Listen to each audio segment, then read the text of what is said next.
রব্বুল আলামিন বলেছেন খাদিজার জন্য জান্নাতে আমি এমন একটা ঘর বানিয়েছি যেই ঘরের মধ্যে কোনো বিশৃঙ্খলা নাই। খাদিজার জন্য জান্নাতে এমন একটা প্রাসাদ আমি বানিয়েছি যেই প্রাসাদের মধ্যে কোনো আওয়াজ নাই, কোনো কোলাহল নাই। কুরাইশদের মাঝে যখন দাওয়াত দিতেন সব বিশৃঙ্খলা ঝামেলা গোলমাল শেষ করে রাতের বেলায় যখন খাদিজার ঘরে বিশ্বনবী ঢুকতেন, বিশ্বনবীর হৃদয়টারে প্রশান্ত করে দিত কে? আম্মাজান খাদিজা বিশ্বনবী সাল্লাল্লাহু আলাইহি ওয়াসাল্লামের জন্য এমন ঘর উপহার দিয়েছেন যেই ঘরে বিশ্বনবী আসলে বিশ্বনবীর হৃদয়টা ঠান্ডা হয়ে যেত। সুবহানাল্লাহ পড়েন। দাম্পত্য জীবন সুখময় করতে চাইলে 1 নম্বরে স্যাক্রিফাইস, 2 নম্বরে ঝগড়াকে আমরা কি বলে দিছি আজকে? ভুলে গেছি। ঝগড়াকে কি বলবো? নো। 3 নম্বর, দাম্পত্য জীবন সুখময় করতে চাইলে দাম্পত্য জীবনের কোনো গোপন কথা কারোর সাথে শেয়ার করা যাবে না। এটা কবিরা গুনাহ, এটাকে হারাম বলে ঘোষণা দিয়েছে কে? এটাকে বিশ্বনবী বলেছেন আযমুল আমানা। স্বামী স্ত্রীর মধ্যে যে অন্তরঙ্গ মুহূর্ত কাটে, এই মুহূর্তগুলোর কথা কারোর সাথে শেয়ার করা যাবে? বিশ্বনবী বললেন খবরদার, এটা আযমুল আমানা। স্বামীর সবকিছু স্ত্রীর কাছে আমানত, স্ত্রীর সবকিছু স্বামীর কাছে আমানত। আবার বিশ্বনবী বলেছেন যারা স্বামী স্ত্রীর গোপন দাম্পত্য জীবনের কথা অন্যের কাছে শেয়ার করে দেয় তারা হলো আশারুন নাস, পৃথিবীর মধ্যে সবচাইতে নিকৃষ্ট মানুষ। এরা নিকৃষ্ট, এদের চাইতে নিকৃষ্ট আর কেউ হতে পারে না। উলাইকা কাল আনআম বাল হুম আদাল। এরা পশুর চাইতেও নিকৃষ্ট, যারা স্বামী স্ত্রীর প্রাইভেট কথা, পার্সোনাল কথা মানুষের কাছে বলে বেড়ায়। আর সিবাউ হারাম, এই গোপনীয় সব কথাগুলোকে অন্যের কাছে প্রকাশ করা হারাম করেছে কে? চিল্লায় বলতে হবে কে? তাহলে খবরদার, নিজেদের দাম্পত্য জীবনের কোনো কিছু অন্যের সাথে শেয়ার করবেন না। 4 নম্বর ফর্মুলা হচ্ছে অহেতুক সন্দেহ পরিহার করতে হবে। অনেক স্ত্রী আছে স্বামীরা খালি সন্দেহ করে, আছে না নাই? আছে, খালি সন্দেহ করে। এই তুমি ওদিকে তাকাইলে কেন? ওই বেটির দিকে তাকাইলে কেন?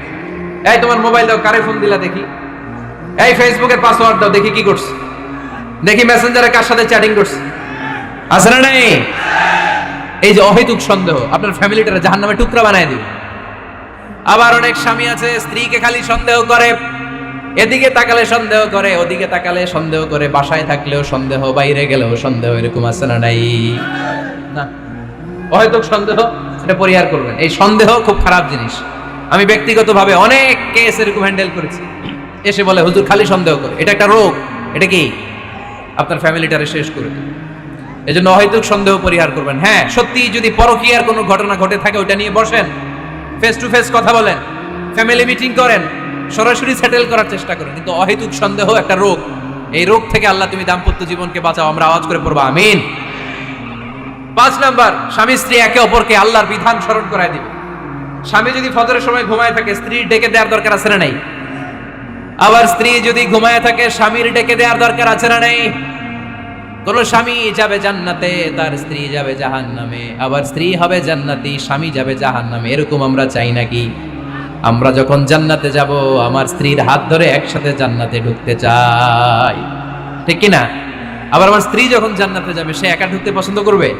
এজন্য আমরা দুনিয়াতে যেমনি এক ছাদের নিচে এক জায়গায় এক বাড়িতে, জান্নাতেও আমরা এক বাড়িতে থাকতে চাই। আওয়াজ করে বলতে হবে ঠিক কি না? এজন্য গবেষকরা বলেছে স্বামী স্ত্রীর ভালোবাসাটাকে তারা বলে লাভ পিরামিড। কি পিরামিড? লাভ পিরামিড। এই ত্রিভুজ আকৃতি লাভ পিরামিড, ত্রিভুজ আকৃতি, ট্রায়াঙ্গেল। আপনারা ত্রিভুজ চিনেন? কথা কয় না। ত্রিভুজের কয় কোণা? কয় কোণা? 3 কোণা। এই যে এরকম, তাই না? এজন্য স্বামী স্ত্রীর ভালোবাসাটাকে বলে লাভ পিরামিড। উপরের কোণ সমুচার মতো না, উপরে থাকে আল্লাহ আর ডানে স্বামী বায়ে স্ত্রী, এই 2 কোণায় স্বামী স্ত্রী, আর উপরের কোণায় আল্লাহ। স্বামী স্ত্রী যদি আল্লাহর আনুগত্যের দিকে যেতে চায়, যতই তারা যদি আল্লাহর কাছাকাছি যায় তারা নিজেরাও কাছাকাছি হয়, ঠিক কি না? তারা আল্লাহর কাছে যেতে যেতে যেতে যেতে আল্লাহর ইবাদতে যদি একেবারে আল্লাহর কাছে চলে যায় তারা নিজেরাও কাছাকাছি চলে যায়, ঠিক কি না? আর তারা আল্লাহর আনুগত্য থেকে যত দূরে সরে তারা নিজেরাও নিজেদের থেকে তত দূরে সরে পড়ে। চিল্লায় বলেন ঠিক কি না? লাভ পিরামিড এটা। এজন্য দেখলো স্বামী স্ত্রী আল্লাহর ভালোবাসা নিজের মধ্যে যত গাঢ় করবে, আল্লাহর আনুগত্য যত বেশি করবে, আল্লাহর ইবাদত যত করবে, নিজেরাও তত কাছাকাছি আসবে। আর আল্লাহর যত ভুলবে নিজেদের মধ্যে বড় বড় ফারাক করে দিবে কে? তাহলে এই 5টা বিষয় স্বামী স্ত্রীর উভয়ের উপর বর্তায়। এগুলো মেনে চললে দাম্পত্য জীবনকে সুখময় করে দিবে কে? আল্লাহ। এবার আমরা শুনবো আমাদের বোনদেরকে, যে আজকে বোনদের দিয়ে শুরু করি। স্ত্রীদেরকে আল্লাহ কি দায়িত্ব দিয়েছে? একটা ফ্যামিলিকে সুন্দর করতে, একটা দাম্পত্য জীবনকে সুন্দর করতে। স্ত্রীর 1 নম্বর দায়িত্ব হচ্ছে she should make a comfort to her husband. স্ত্রীর উচিত স্বামীর জন্য ঘরটাকে প্রশান্তির নীড় বানিয়ে রাখা। কি বানিয়ে রাখা? প্রশান্তির নীড়। স্ত্রী হওয়া উচিত এমন যাকে দেখলে স্বামীর চোখ জুড়ায়, স্বামীর প্রাণ জুড়িয়ে যায়, স্বামীর হৃদয়টা ঠান্ডা হয়ে যায়, ঠিক কিনা? আর স্ত্রীর দিকে তাকালে যদি মেজাজ গরম হয়ে যায়, মেজাজ খিটখিটে হয়ে যায়, ঝামেলা আছে না নাই? ঝামেলা আছে।